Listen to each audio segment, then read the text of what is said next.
Hello everyone. तो आज हम लोग करने वाले हैं स्यूडो ऑर्डर, सेकंड ऑर्डर और nth ऑर्डर। देखिए, इससे पहली जो क्लासेस मैंने ली हैं उन सब क्लासेस में मैंने आपको जीरो ऑर्डर के बारे में पढ़ाया, फर्स्ट ऑर्डर के बारे में पढ़ाया और आज मैं कंप्लीट करने वाला हूँ सेकंड ऑर्डर, स्यूडो ऑर्डर और nth ऑर्डर। बार बार बोल रहा हूँ, ये बहुत इंपॉर्टेंट है। स्यूडो ऑर्डर एक्चुअली बच्चों को सबसे ज़्यादा कंफ्यूजिंग लगता है। तो सबसे पहले मैं स्यूडो ऑर्डर को लेने वाला हूँ, राइट। तो आज की क्लास स्टार्ट करने से पहले मैं थोड़ा सा अपना डिस्क्रिप्शन या अपना इंट्रोडक्शन आपको दे देता हूँ। I am Rahul Kaushik and I worked in Bansa classes Kota for continuous 10 years. And during last 10 years, I was head of department there and I even mentored 2000 plus IITs, right? और अब मैंने अपना channel तीव्रा start किया जहाँ आप लोगों को मैं सारी जो मेरी नॉलेज है वो आप लोगों के साथ शेयर कर रहा हूँ और वो आपके डेफिनेटली, चाहे आप नीट की तैयारी कर रहे हैं, जेई की तैयारी कर रहे हैं या किसी भी ओलंपियाड वगैरह की, हर लेवल का आपको यहाँ पर इस चैनल पर मिलेगा, राइट। चलिए फिर आज की क्लास स्टार्ट करते हैं भाई। स्यूडो ऑर्डर क्या है? स्यूडो, सबसे पहले तो आप लोग मुझे बताइए स्यूडो का मीनिंग क्या है। देखिए, स्यूडो का मीनिंग होता है फॉल्स। तो जब मैं कह रहा हूँ स्यूडो ऑर्डर, तो इसका मतलब होगा भाई फॉल्स ऑर्डर। मतलब वो एक्चुअल ऑर्डर नहीं होगा, जो होना चाहिए वो नहीं होगा, वो कुछ और होगा। तो फिर क्या होता है ये स्यूडो ऑर्डर? तो जरा स्यूडो ऑर्डर का मैं एक बेसिक एग्जांपल ले लेता हूँ। ये देखिए, इसका मतलब ये कहाँ राइज होता है इसका सिनेरियो, जब एक से ज्यादा रिएक्टेंट होते हैं। मान लीजिए मैं व्हाइट कलर ले लेता हूँ, एक रिएक्शन लिख रहा हूँ, ए plus be giving you see. ठीक है, एक से ज्यादा रिएक्टेंट है और टी जीरो पर मान लीजिए एक लार्ज एक्सेस में है, 1000 मोलर है, एक 1 मोलर है और ये जीरो था। थोड़ी देर के बाद आपने देखा कि ये वाला आपका 99.95 मोलर हुआ, ये 0.5 मोलर हुआ, तो ये 0.5 मोलर होगा। अगर 0.5 मोलर रिएक्ट कर गया तो यहाँ तक आपको कोई प्रॉब्लम नहीं है। ये 0.5 हो गया। अब क्या होने वाला है? अब क्या होने वाला है भाई? अब जो होने वाला है वो ये है कि इसकी रेट लॉ एक्सप्रेशन एक्चुअली ये थी, के इंटू ए इंटू बी। तो दोनों के रिस्पेक्ट में फर्स्ट ऑर्डर था, दोनों के रिस्पेक्ट में फर्स्ट ऑर्डर था। अगर आप यहाँ ध्यान से देखें तो आप पाएंगे कि ए में कोई खास बदलाव नहीं आया, सिर्फ 1000 में से 0.1, मतलब 1000 रुपये में से किसी ने आधा रुपया लिया, 50 पैसे। और यहाँ 1 मोलर आपका कितना हो गया है? 0.5 मोलर। तो ये वाला 1 मोलर आपका आधा हो गया है, राइट। तो ये 1 मोलर आपका आधा हो गया है और वहां उसमें चेंज नहीं आया। इसका एक्चुअल ऑर्डर अगर कोई आपसे पूछे तो आप इसका एक्चुअल ऑर्डर क्या बोलेंगे? 2। तो ये रेट लॉ एक्सप्रेशन है, एक्चुअल ऑर्डर। फिर मैंने कहा कि भाई मुझे तो आप रेट निकाल के दिखाइए R1 इनिशियली। इनिशियली आप लिखोगे के इंटू 1000 इंटू 1। मैंने कहा R2 क्या होगा? के इंटू 999.5 इंटू 0.5। तो अब इंटरेस्टिंग बात आने वाली है। अब देखिए, घटे तो दोनों 0.5 है, लेकिन ये वाला आधा हो गया बेचारा भी, 1 से 0.5। ये तो आधा नहीं हुआ, 1000 से जस्ट नाम के लिए चेंज हुआ, नेग्लिजिबल अमाउंट। तो अगर मैं अब R2 और R1 का रेशियो निकालता हूँ, R2 और R1 का रेशियो, तो वो कितना आएगा? अब ध्यान से देखिए, ये गया, ये लगभग 1 ही आएगा क्योंकि इसमें कोई बहुत मेजर चेंज नहीं हुआ है। तो R2/R1 का जो रेशियो होगा वो 1:2 होगा। तो यहाँ से मुझे देखने पर ये फील आ रही है, क्या फील आ रही है कि बी अगर आधा हुआ है तो रेट भी आधा हुआ है। अब बी को ध्यान से देखिए, बी 1 मोलर से 0.5 मोलर हुआ है तो रेट भी आधा हुआ है। समझ आया? डिपेंड तो वो दोनों पे करता था, लेकिन क्या हुआ यहाँ, क्योंकि जो ए है वो लार्ज एक्सेस में है, तो लार्ज एक्सेस में होने की वजह से आपने जब ए की, जब भी रिएक्शन होगी तो ए का जो अमाउंट होगा वो चेंज होगा, बट उसमें ज्यादा चेंज नहीं आएगा। रीजन, पहले 1000 था, पूरा भी अगर बी रिएक्ट कर जाएगा तो भी 999 रहेगा, तो कोई बहुत बड़ा चेंज आने वाला नहीं है। समझे? तो अगर बहुत बड़ा चेंज आने वाला नहीं है तो हम लोग इस सिनेरियो में क्या करते हैं, जो लार्ज एक्सेस में होता है उसे मर्ज कर देते हैं और बीटी बोल देते हैं। अब आपको ये कौन सा ऑर्डर दिख रहा है? अब मैं इसे बोलूंगा pseudo first order. Very very important. तो अब आपको मीनिंग समझ आ गया होगा। अगर एक से ज्यादा रिएक्टेंट हैं और उनमें कोई एक रिएक्टेंट आपका लार्ज एक्सेस में है तो क्या होगा? लार्ज एक्सेस वाला रिएक्टेंट रिएक्शन के दौरान खास चेंज नहीं होगा, वो कांस्टेंट ही रहेगा, तो मैं उसे किसके साथ मर्ज कर दूंगा, के। और अब जो भी ऑर्डर दूसरे के रिस्पेक्ट में आएगा, यहाँ 1 आ रहा है तो मैंने स्यूडो फर्स्ट ऑर्डर बोल दिया, 2 आया होता तो मैं इसे क्या बोलता भाई, स्यूडो सेकंड ऑर्डर। बोले भाई यहाँ तक कोई डाउट है? यहाँ तक आपका पॉइंट क्लियर हो गया है? तो दिस इज स्यूडो ऑर्डर। तो अगर अब मैं इसे लिखना चाहूँ तो आपको ये पता होना चाहिए कि के डैश को हम लोग क्या बोलते हैं, स्यूडो रेट कांस्टेंट।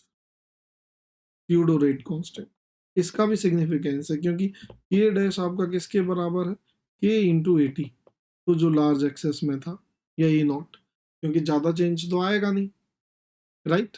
तो ज़्यादा चेंज नहीं आएगा तो के डैश आपका आ गया है के इंटू 80। ये पॉइंट क्लियर हो गया। अब अगर मैं इसी रिएक्शन को इस तरीके से लिखता हूँ कि भाई मेरा जो रेट था minus D A by D T minus D B by D T and it will give you K dash into B T. तो देखिए मैं के डैश लिख रहा हूँ, अगर इन दोनों को इक्वेट करता हूँ तो इसे आप सॉल्व करोगे तो फर्स्ट ऑर्डर वाली एक्सप्रेशन आएगी, तो के डैश इंटू टी इसके बराबर होगा L N P not over B T के बराबर। Point clear? तो यहाँ से के डैश आएगा ये स्यूडो रेट कांस्टेंट। अगर आपको रिएक्शन वाला रेट कांस्टेंट पूछा जाए, एक मिनट मैंने थोड़ा सा गलत लिखा, 1 मिनट, नहीं ठीक था। तो यहाँ से आपको स्यूडो रेट कांस्टेंट मिलेगा। एक बार ये निकाल लिया तो के डैश किसके इक्वल होता है, के इंटू ए। और ये ए या ए नॉट आपको जो भी गिवन होगा, ज़्यादा चेंज तो आएगा नहीं, तो ये चीज़ अब आपको अपने दिमाग में रखनी है, राइट। तो दिस वॉज स्यूडो ऑर्डर। तो अगर एक से ज़्यादा रिएक्टेंट है तो वहाँ पर ये चीज़ काम आती है, और उनमें भी कोई चीज़ लार्ज एक्सेस में है तो। सबसे अच्छा एग्जाम्पल इसका आईआईटी ने भी जो पूछा है वो था C12H22O11। अगर मैं इसका हाइड्रोलिसिस कराता हूँ इन प्रेजेंस ऑफ कैटलिस्ट, पिछली क्लास में भी मैंने डिस्कस किया था, ये कैटलिस्ट है, तो ये ग्लूकोज देगा और आपको ये क्या देगा, फ्रक्टोज। तो ग्लूकोज भी दे दिया, फ्रक्टोज भी दे दिया, तो इसकी जो रेट लॉ एक्सप्रेशन है वो ये है, A into H plus into H2O into C12H22O11। अब देखिए H2O तो प्योर आपका एक्सेस सॉल्वेंट है, तो इसकी एक्टिविटी तो कांस्टेंट रहती है, 55.55 कॉन्सेंट्रेशन होती है। H प्लस कैटलिस्ट से आ रहा है तो ये भी चेंज नहीं होगा, बोले भाई। और अगर ये चेंज नहीं होगा तो आप इसका रेट क्या लिख सकते हैं, के डैश इंटू C12H22O11। मुझे लगता है अब ये पॉइंट क्लियर हो गया होगा, right. Any doubt you have? चलिए, तो अब हम थोड़ा सा आगे बढ़ते हैं। चलिए भाई हम आते हैं सेकेंड ऑर्डर पे। तो देखिए स्यूडो ऑर्डर आपका मैंने बता दिया है कि भाई स्यूडो ऑर्डर क्या होता है। Now second order. Second order में क्या होता है, दो सिनेरियो आएंगे सेकेंड ऑर्डर में। पहला केस आएगा जब सिर्फ एक ही रिएक्टेंट होगा, और दूसरा केस जब आएगा जब एक से ज़्यादा रिएक्टेंट होंगे। तो ज़रा दोनों केस में ले लेता हूँ। तो यहाँ पर ले लेते हैं कि हमारा थर्ड पॉइंट है second order. Second order, right. तो अगर मैं सेकेंड ऑर्डर की बात करूँ, suppose it is giving you an A and it will give you B. T0 पर अगर ये ए था तो ये जीरो था, तो आफ्टर सम टाइम ये क्या होगा, ए माइनस एक्स, तो ये क्या होगा, एक्स बाई। इसको आप लोग क्या बोलते हो, ए नॉट। इसको आप लोग क्या बोलते हो भाई, ए टी, राइट। तो यहाँ पर अब मैंने लिया पहला केस है जब एक ही रिएक्टेंट प्रेजेंट है, तो इसमें किसी बच्चे को कोई प्रॉब्लम नहीं आती और आप लोग इसे इजीली कर सकते हैं। कैसे? तो जब आप इसका रेट लिखेंगे तो it will be 1/n D A by D T, it will be plus D B by D T. तो जब आप इसे सॉल्व करेंगे तो A R into A T की पावर 2 आ जाएगा। तो यहाँ तक तो कोई प्रॉब्लम है नहीं, ए टी की पावर 2 ये कैसे आया, सेकेंड ऑर्डर है। तो अब इसे और इसे इक्वेट कर दीजिए भाई, minus D A by D T क्या हो जाएगा, N into K R into A T की पावर 2। एन के आर को आप क्या लिख सकते हैं, के ए इंटू ए टी की पावर 2। तो minus D A over A T की पावर 2 के A into D T, integrate कर दो। तो जैसे ही आप इसे इंटीग्रेट करेंगे तो आप 0 से t लेंगे और यहाँ पर t0 पर ये a नॉट और ये क्या था, a t था। तो आप इसे डिफरेंशिएट करेंगे तो what you are going to get, देखिए तो ये डिफरेंशिएशन आप लोगों को आता है, मैं फाइनल रिजल्ट लिख देता हूँ। Will be a t minus a not k into T. ये एक्सप्रेशन आ गई, या इसी को कई बुक्स में ऐसे लिख दिया जाता है k इंटू टी। तो मेरे हिसाब से यहाँ तक आप में से किसी बच्चे को कोई प्रॉब्लम नहीं आएगी। तो अब यहीं पर पूछ लिया जाए कि भाई हाफ लाइफ निकालिए, हाफ लाइफ। तो हाफ लाइफ क्या होगी यहाँ पर, हाफ लाइफ में आप ए टी को क्या रख दोगे, ए नॉट बाई टू। जैसे ही आप रखेंगे 2/a0 माइनस 1/a0 और k इंटू टी हाफ, तो यहाँ आपकी हाफ लाइफ आ जाएगी 1/k इंटू ए नॉट या फिर 1/k इंटू ए। तो एक इंटरेस्टिंग बात देखिए, यहाँ जो आपने हाफ लाइफ निकाली, that half life is inversely proportional to initial concentration, inversely proportional to initial concentration. क्यों भाई ये इनवर्सली प्रोपोर्शनल क्यों, तो जरा इनवर्सली प्रोपोर्शनल का भी देख लेते हैं कि क्या पंगा है, why it is inversely proportional.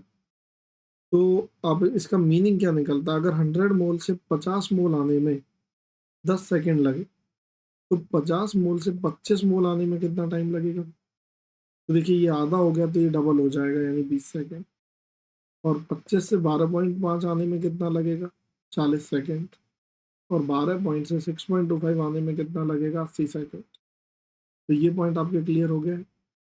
तो यहाँ से अगर मैं इसे टी हाफ बोलता हूँ, टी 50% बोलता हूँ तो इट विल बी 10 सेकेंड। अगर मैं इसे टी 75% में बोलता हूँ तो it will B 30 second. 75% reaction complete हो गई। पहले भी हम कर चुके हैं कि भाई ये 100 से कितना रह गया है, 25। सिमिलरली अगर मैं यहाँ पर बोलता हूँ टी 87.5% तो ये कितना आएगा, 70 सेकेंड।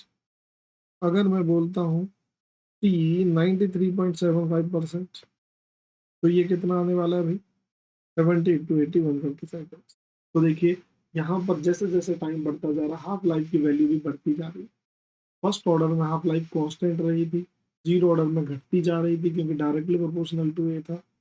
तो उसी तरीके से कंप्लीशन टाइम भी हम लोग निकाल लेते हैं।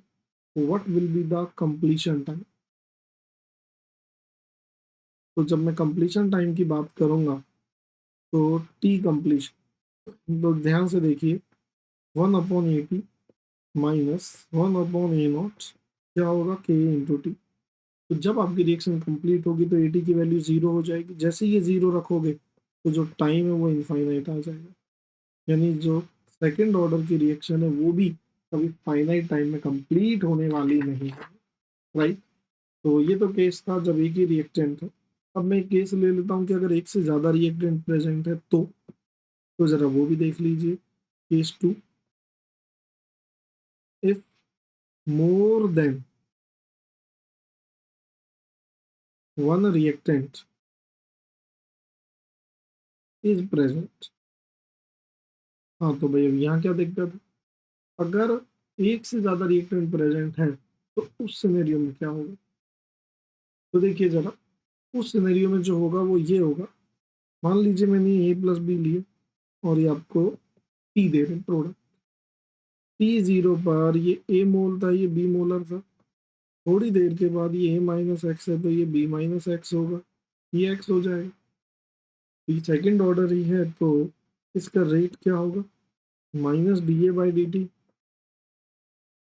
Minus D B by D T plus D P by D T. Second order है तो K R into A T into B T. अब प्रॉब्लम ये आ गई, अब तक क्या होता था कि आप लोगों ने मान लीजिए minus D A by D लिया और यहाँ पर आपने के आर इंटू ए टी और बी टी लिया। तो जब आप ये लेते थे तो यहाँ एक ही चीज़ होती थी, उन्हें दो वेरिएबल। तो ये दो वेरिएबल अगर आ गए तो आप इसे कैसे सॉर्ट आउट करोगे, इसका क्या तरीका है। तो देखते हैं भाई जरा इसका तरीका क्या है। इसका तरीका बड़ा सिंपल है, आपको A minus X B minus X दिया है, तो minus of D A minus X D T K R A minus X B minus X. तो देखिए आप लोग जानते हैं ये तो कांस्टेंट है, तो D of A minus x अगर ये कांस्टेंट है तो माइनस डी एक्स होगा, एक माइनस बाहर लगा हुआ है ऑलरेडी, तो ये प्लस हो जाएगा। तो you are going to get D X by D T, या उसे नीचे ले आइए, के आर इंटू डी टी हो जाएगा। Any doubt? तो ये करने के बाद डी एक्स के नीचे ए माइनस एक्स और बी माइनस एक्स है। अभी आपको देखने में लग रहा होगा सर ये तो बड़ा मुश्किल इंटीग्रेशन है, बट जब आप 12th में इंटीग्रेशन पूरा कर लेंगे तो बड़ी इजी इंटीग्रेशन है, 0 से t। तो t 0 पर x की वैल्यू 0 थी और फिर x होगी। तो इस इंटीग्रेशन को कैसे करना है जरा वो भी मैं आपको बताता हूँ। देखिए मैंने क्या किया, a माइनस बी से मल्टीप्लाई और डिवाइड, a माइनस बी, नीचे लिखा रहने दिया a minus X into B minus X, ठीक। K R into D T, यहाँ माइनस एक्स कर दिए हैं, प्लस एक्स कर दिए। अब प्रॉब्लम सॉल्व हो गई। अगर मैं इसमें माइनस कॉमन ले लूँ तो डी एक्स तो बाहर आई, तो देखिए क्या होगा, 1 अपॉन ए माइनस बी। तो यहाँ पर मैंने अगर A minus X B minus X लिख दिया, A minus X B minus X D X K R into D T, ये लिख दिया।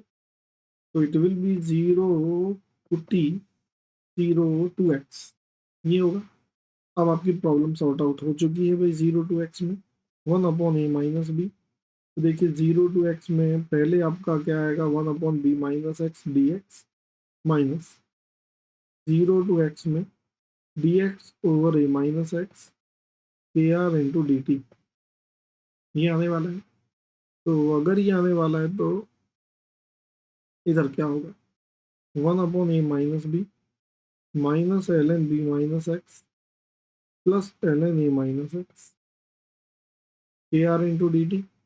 ये माइनस प्लस कैसे आया, 1 upon 1 minus X D X अगर आप करोगे तो minus of L N 1 minus X आएगा, प्लस होता तो प्लस आता, 1 प्लस एक्स होता तो, ठीक है। तो ये ध्यान रखना। तो I can write it like, यहाँ तो सिंपल के आर टी आ जाएगा। तो 1 upon A minus B limit 0 to X होंगी, A minus X B minus X 0 to X.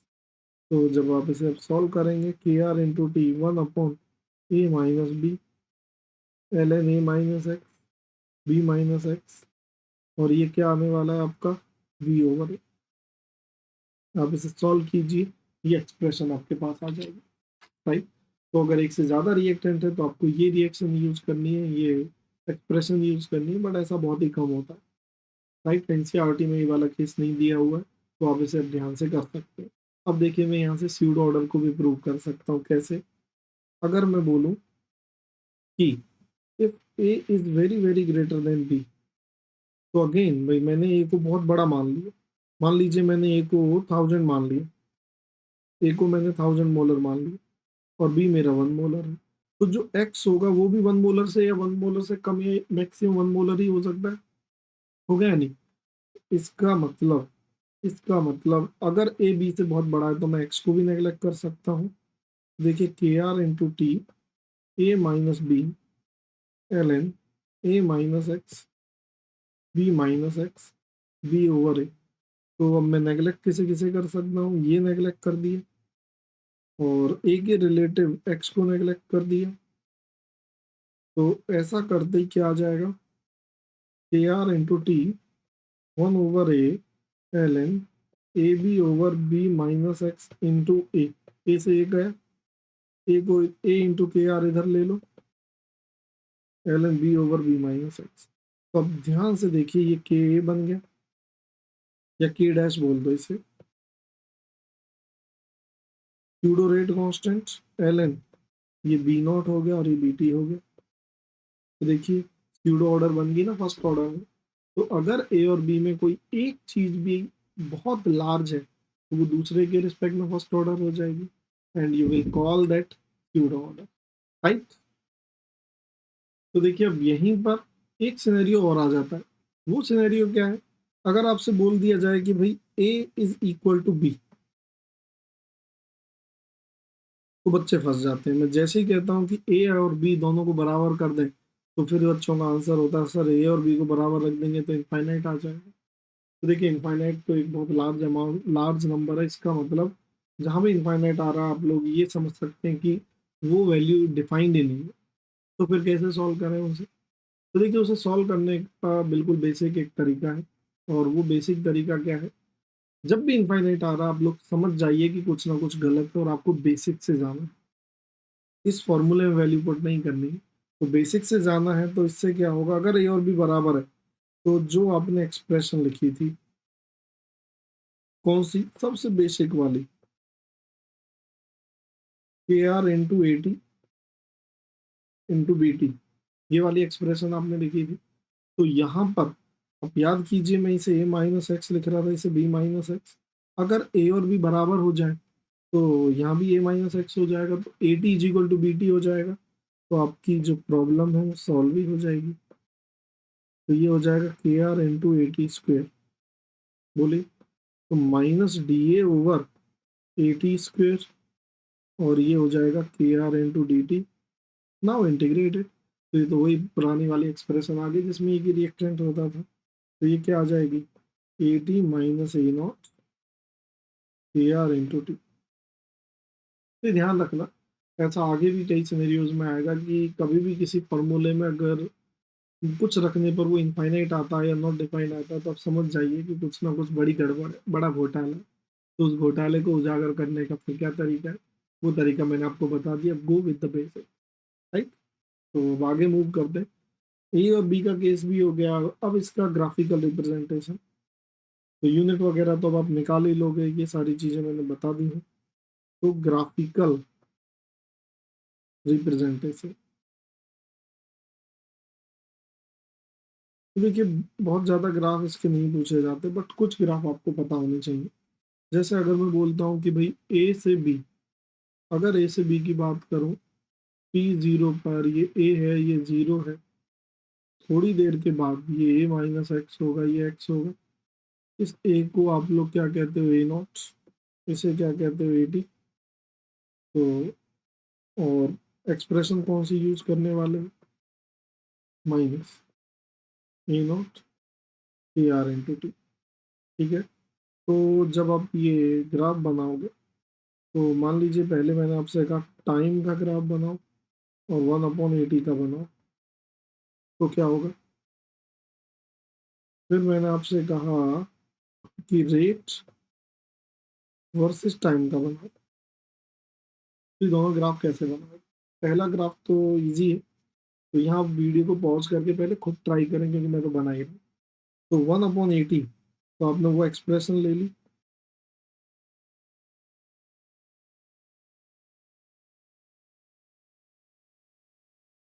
तो ये y हो गया, t हो गया, और m। तो बेसिकली अब आपको इंटरसेप्ट की वैल्यू भी पता होनी चाहिए, ये थीटा है। m is equal to ten theta होगा, और टेन थीटा कितने के इक्वल है, के आर। यहाँ से आपको के आर मिल जाएगा, और के आर मिलने के बाद ये इंटरसेप्ट होगा 1/a0। ये प्रॉब्लम सॉल्व हो गई। अब आपको रेट वर्सेस टाइम चाहिए। तो आप जानते हैं कि भाई रेट क्या होता है, के इंटू ए टी की पावर 2। ये तो सेकेंड ऑर्डर रिएक्शन के लिए है। तो ये तो 80 है, तो 80 को टाइम की टर्म्स में लेकर के आना है, तो यहाँ से ले आइए। 80 क्या होगा, 1/, ये तो कांस्टेंट है, तो 1/1/a0 प्लस के आर इंटू टी। तो इसी को मैं लिख सकता हूँ C1 प्लस C2x। तो जैसे ही आप इसे यहाँ रखेंगे, रेट के इंटू इसका स्क्वायर कर दीजिए,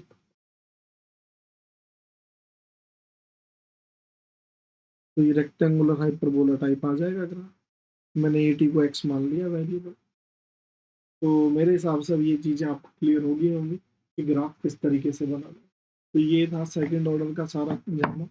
तो अगर आपने सेकंड ऑर्डर कर लिया, फर्स्ट ऑर्डर कर लिया, जीरो ऑर्डर कर लिए, तो यहीं पर सवाल उठता है कि सर अब मतलब एक इसका कोई तरीका नहीं है, सबके कंप्लीशन टाइम हम अलग ही निकालते रहेंगे या कोई कॉमन तरीका आएगा? तो हाँ भाई कॉमन तरीका आएगा। तो अब मैं यहाँ पर आता हूँ nth ऑर्डर, nth ऑर्डर ले लेते हैं भाई, nth ऑर्डर, ये चौथा पॉइंट है। पहला पॉइंट था जीरो ऑर्डर, दूसरा पॉइंट था फर्स्ट, तीसरा पॉइंट था सेकंड, और नाउ nth ऑर्डर। तो nth ऑर्डर रिएक्शन, तो nth ऑर्डर में इनकी वैल्यू कुछ भी हो सकती है, बट अभी मैं उसे वन नहीं ले रहा हूँ, क्योंकि वन का इंटीग्रेशन अलग तरीके से होगा, वो भी मैं बताऊंगा कि वन क्यों नहीं ले रहा। तो मान लीजिए मैंने ये रिएक्शन लिखी है ए से बी, टी जीरो पर ये ए था, ये जीरो था, थोड़ी देर बाद ये माइनस एक्स हुआ, तो ये कितना होगा एक्स बाय एन। तो रेट की एक्सप्रेशन क्या होगी यहाँ पर, तो मैं जो रेट लिखने वाला हूँ वो क्या होगा, minus one by D A by D T is equal to K R into A T की पावर एन, यही होगा। इस ए को दूसरी तरफ ले जाऊँ, minus D A by D T A into K R into A T की पावर एन। अब ये क्या आ जाएगा, K A into A T की पावर एन, ठीक है। तो minus D A over A T की पावर एन, के इंटू डी टी, ये हो गया। जीरो से टी होगा, ये ए नॉट से ए टी होगा। अब आप इसे सॉल्व कीजिएगा, तो जब आप इसका इंटीग्रेशन करेंगे तो ये क्या होगा, A T minus N plus one, बाहर तो माइनस लग ही रहा है, A not over A T, K into T आ जाएगा। तो अगर मैं इसी को सॉल्व करूं, तो इस वन माइनस एन को बाहर ले लूं, तो ये क्या हो जाएगा, एन माइनस वन। इसे वापस नीचे ले लेता हूँ, ए टी की N minus one, A not की power N minus is equal to K into T, ये हो गया भाई। तो इसे सॉल्व करने पर मुझे क्या मिलने वाला है, ए टी की power N minus one, A not की power N minus one, N minus one into K into T. ये आ गया भाई nth ऑर्डर के लिए। एन यहाँ वन नहीं, क्योंकि D A by D T अलग तरीके से होता है, वन के अलावा और सबके लिए ये एप्लीकेबल। वन के लिए मैंने अलग से आपको बता दिया, राइट।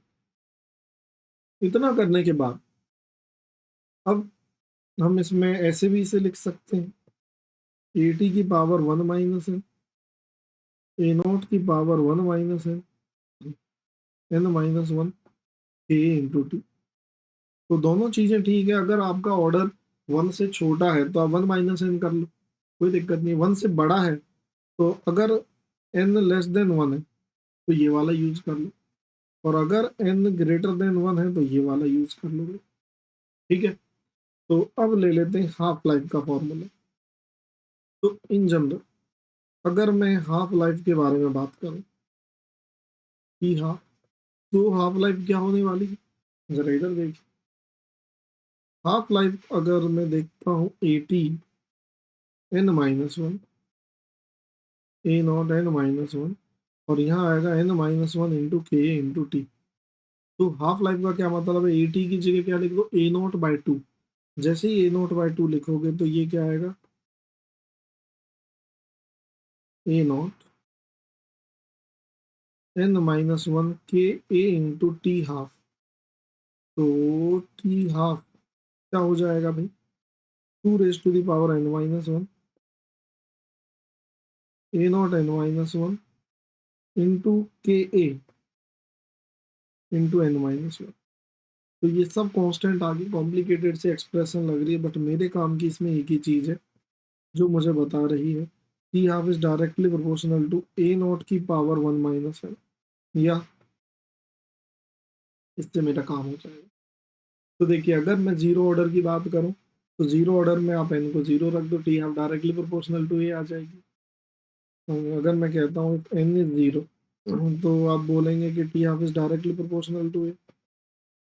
फॉर्चुनेटली हालांकि उसके लिए एप्लीकेबल नहीं था, बट एन वन के लिए भी ये बोल देता है ए की पावर जीरो। ये लकीली आंसर आ रहा है, ए इसके लिए ये एप्लीकेबल नहीं है। एन टू के लिए अगर निकालूं, तो अगर एन टू है तो आपका जो टी हाफ होगा that will be directly proportional to A की पावर माइनस वन या वन बाई। तो आपने देखा हाफ लाइफ का पंगा तो हो गया आपका सॉल्व। अब अगला जो पंगा बच्चों को आता है वो हाफ लाइफ से रिलेटेड नहीं है, वो कंप्लीशन टाइम से रिलेटेड है। तो जरा वो भी देख लीजिए भाई। अगर मैं बात करता हूँ कंप्लीशन टाइम की, टी कंप्लीशन, तो व्हाट इज कंप्लीशन टाइम? तो यहाँ पर दो सिनेरियो राइज होते हैं कि अगर n ग्रेटर देन 1 है तो मैं ये वाला फॉर्मूला लगाऊंगा,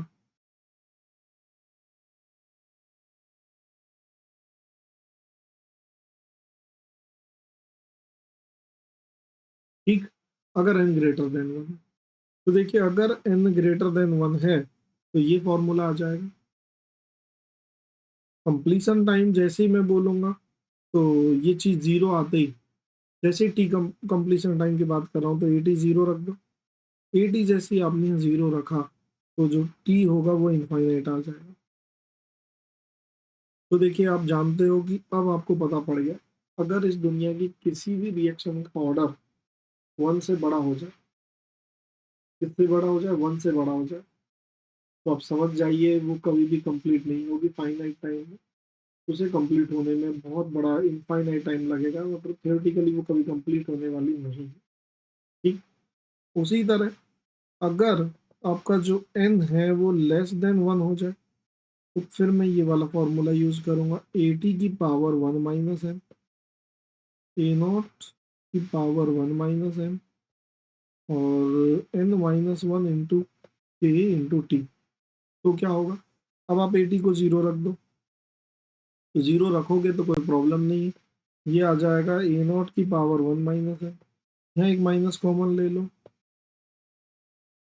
एन माइनस एन को 1 माइनस एन कर दिया, कट गया, तो यहाँ से टी कंप्लीशन आपका आ जाएगा, और वो आएगा A not 1 minus N over 1 minus N. ये ध्यान रखना भी, ये बहुत इंपॉर्टेंट। तो अगर इस दुनिया में कोई भी रिएक्शन है जिसका ऑर्डर 1 से कम है, 0.8, 0.7, 0.5, कुछ भी है, तो वो प्रॉब्लम आपकी सॉल्व हो गई है, वो फाइनाइट टाइम में कंप्लीट हो जाएगी। अगर ऑर्डर 1 से बड़ा है तो वो कभी भी फाइनाइट टाइम में कंप्लीट नहीं होगी। ये पॉइंट क्लियर हो गया भाई। चलिए अब मैं आगे बढ़ता हूँ, और आगे बढ़ने का मेरा अगला जो केस है वो है ग्राफ। तो इसका एक ही ग्राफ है मेनली जो हम लोग करते हैं, वो ग्राफ है। सर ये पूछा जाता है ए टी की power n minus 1 versus time. तो ये इसकी बहुत सारी प्रॉब्लम भी आएंगी, जो मैंने आपको मॉड्यूल दिया है उसमें आप मिसलेनियस प्रॉब्लम करेंगे तो इसकी बहुत सारी प्रॉब्लम आपको वहाँ मिलेंगी, राइट। तो यहाँ पर क्या होगा, 1 अपॉन ए टी की power n minus 1, A not की power n minus 1, n minus 1 into K into T. 1 upon 80 की पावर n माइनस 1, ये क्या होगा, ए नॉट की power n minus 1 plus n minus 1 into K into T. तो अगर मैं इसकी बात करता हूँ तो y is equal to C plus M, it will be a straight line जिसका जो एंगल है टेन थीटा, स्लोप की वैल्यू होगी n माइनस 1 इंटू के। ये ध्यान रखना, n माइनस 1 इंटू के।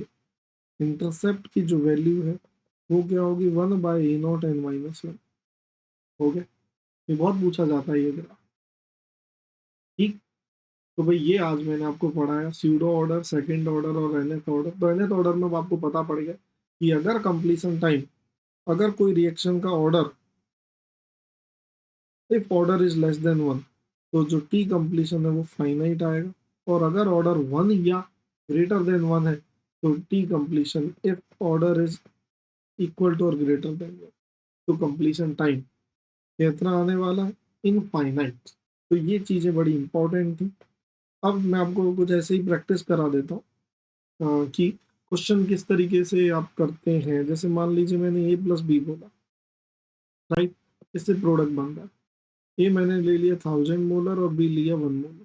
तो आपको एकदम समझ आ जानी चाहिए यार, एक चीज कुछ ज्यादा ही ले रखी है, तो इसका मतलब क्या हुआ, ये स्यूडो ऑर्डर की रिएक्शन होगी। मान लीजिए मैंने आपको रेट लॉ एक्सप्रेशन भी दे दी है, ये ए टी और बी टी स्क्वेयर, तो ए को मर्ज कर दो इसके साथ, तो ये K dash into B T square आ जाएगा रेट। तो आप इसे क्या लिख सकते हो, minus D B by D T लिख सकते हो या नहीं। अब आपके पास ही सेकंड ऑर्डर की तरह की एक्सप्रेशन आ गई, तो how will you write it, तो you will write it like this way, B T minus B not और it will be K dash into T, और के डैश क्या होगा, के इंटू ए नॉट, क्योंकि ए नॉट में तो खास बदलाव आ नहीं रहा। तो देखिए इसे बोलते हैं, अब ये क्या बन गई है, स्यूडो सेकंड ऑर्डर। तो कभी भी आपसे पेपर के अंदर ये बोला नहीं जाएगा कि ये रिएक्शन स्यूडो रिएक्शन है। एक्चुअली आपको अमाउंट देख के खुद ही अंदाजा लगाना पड़ेगा कि this is pseudo reaction, right.